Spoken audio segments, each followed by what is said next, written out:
Alright, today we're going to be looking at complex numbers and a little introduction into a couple of concepts before we get into complex numbers.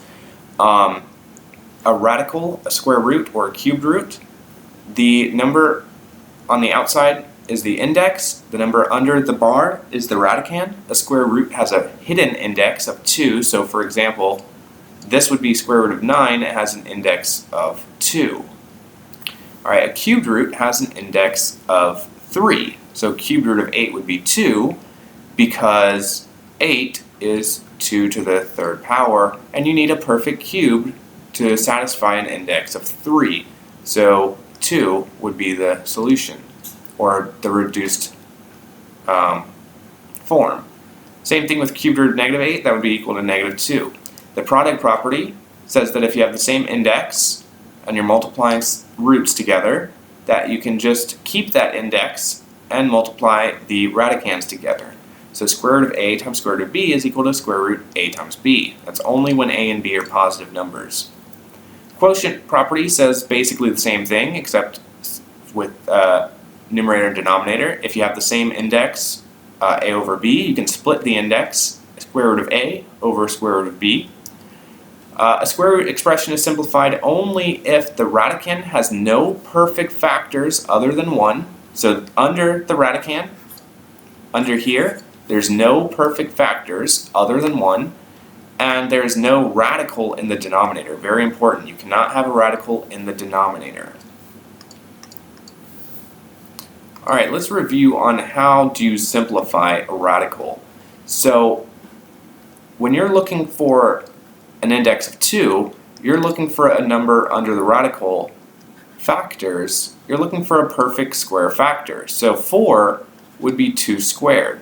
And since our index is 2, we can bring this 2 squared out because that's one of the perfect squares that make up 4, and it's the only one. So the square root of 4 is 2.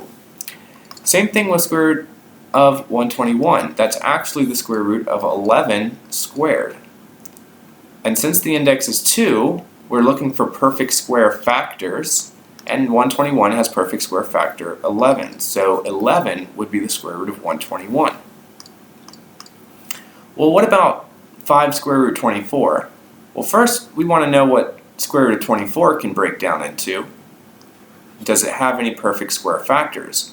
Well, it does, because square root of 24 is the square root of 4 times 6. And 4 is a perfect square.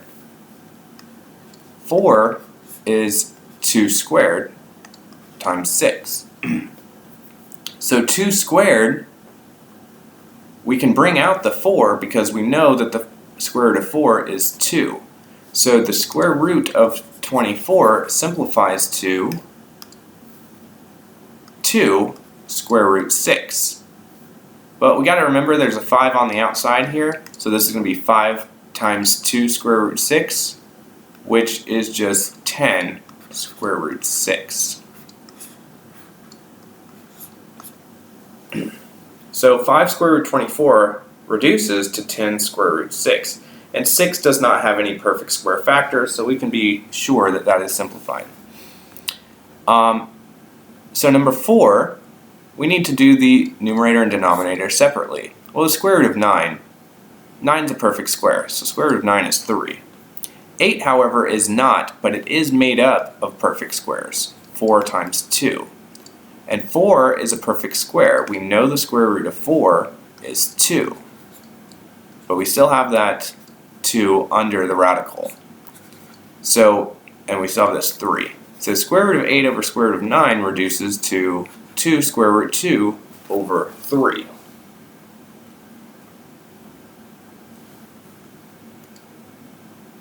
And all of these had an index of 2, so we were looking for perfect squares. Index 2, index 2.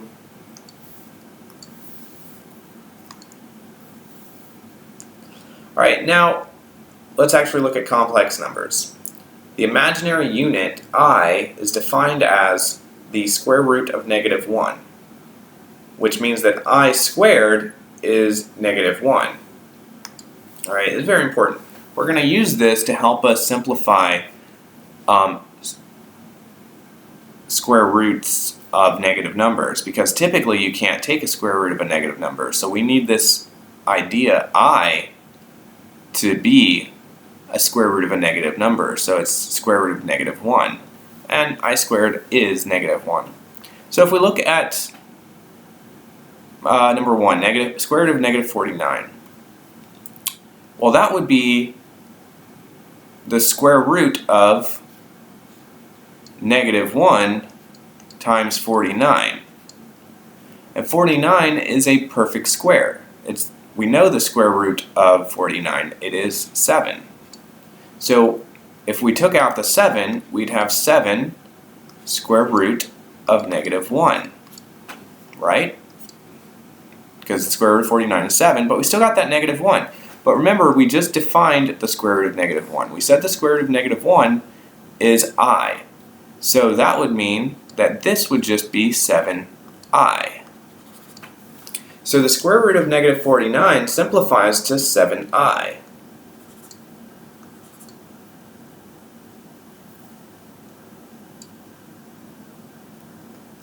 What about the square root of negative 20? Well, the square root of negative 20 would be the same thing as the square root of negative 1 times 20, which is the square root of negative 1 times 20 is made up of perfect square 4 times 5. Well, we know that the square root of 4 is 2, and we know that the square root of negative 1 is I. So this would be 2i square root 5.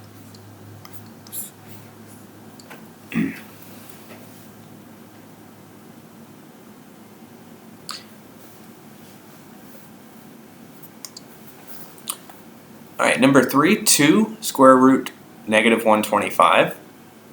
Alright, so this is 2 square root, we know that this is negative 1 times 125, and 125 is 25 times 4. I think 125 is actually 25 times 5. It's 25 times 5. So it's negative 21, so it's negative 1 and 25 times 5. The reason I want this 25 is because it's a perfect square. I know what the square root of 25 is. I know what the square root of negative 1 is. Square root of 25 is 5, and the square root of negative 1 is I. So the outside becomes 2 times 5 times I, because that is, square root of 25 is 5, square root of negative 1 is I, and under the radical I still have the square root of 5. Alright, well, I don't want to leave all of this stuff like this, I'll just multiply it all together. 10i square root of 5. So number 3 simplifies to 10i square root of 5.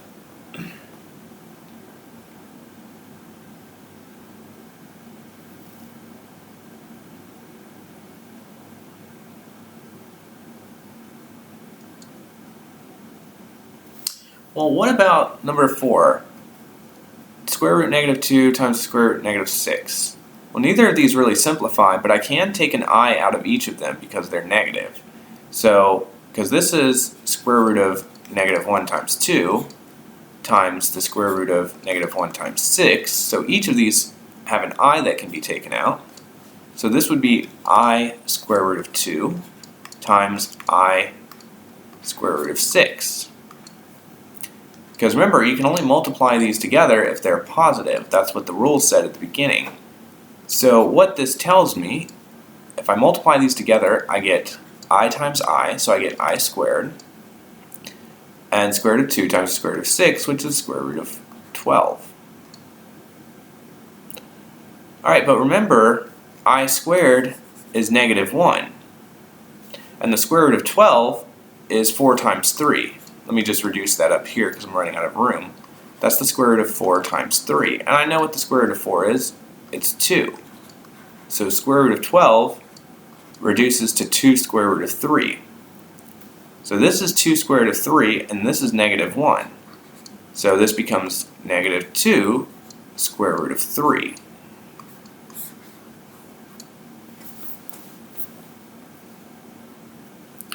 Alright, because remember, you can't multiply them as they are.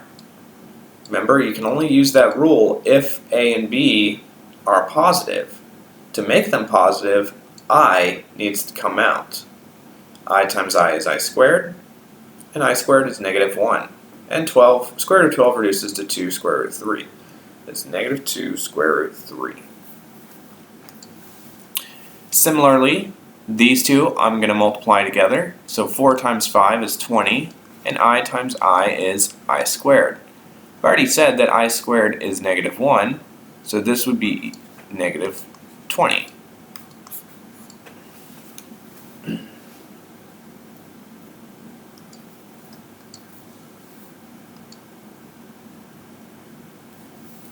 It's very important to know the cycles of I so that you know what the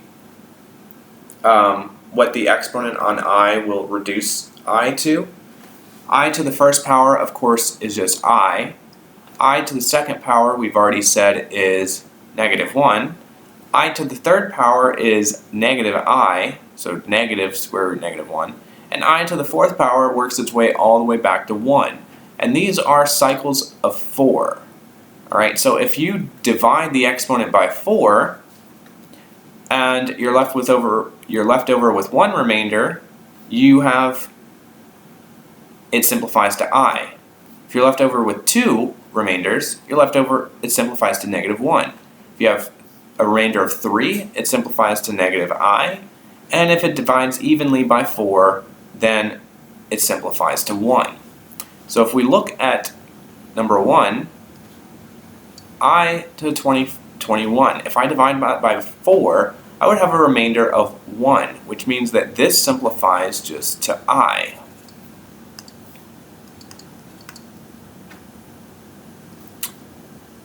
For I to the 11th, if I divide this by 4, I would have a remainder of 3. So this simplifies to negative I. 2022, if I divide that by 4, so 4 goes into 25 times.